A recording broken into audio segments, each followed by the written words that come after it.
une bière à la main, déchaîné.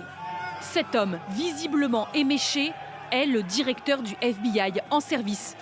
Il occupe l'un des postes les plus stratégiques au monde et il fête la victoire des hockeyeurs américains à grand renfort d'alcool. Cette fois-ci, c'était filmé. Mais selon la presse américaine, c'est une habitude.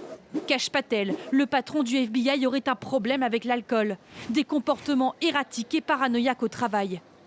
Sur les plateaux télé, les récits de ces frasques font couler beaucoup d'encre. À plusieurs reprises, ils n'arrivaient pas à le réveiller parce qu'il était ivre. Une fois, ils ont dû utiliser un bélier pour forcer sa porte. Kash Patel n'arrivait pas à se connecter à son ordinateur.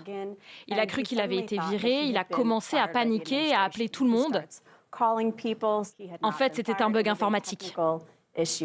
Certains y voient un problème de sécurité nationale. Il devient la risée de l'opposition.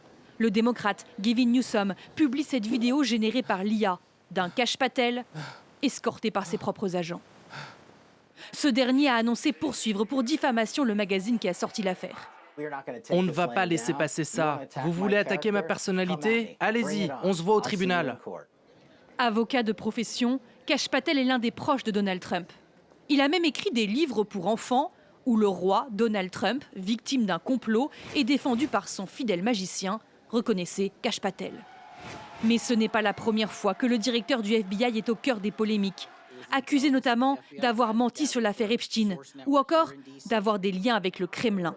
Avant d'être en poste, il a reçu 25 000 $ d'une société de production détenue par un Russe proche de Poutine. Selon les médias américains, Donald Trump envisagerait de renvoyer cet allié de toujours, devenu trop encombrant.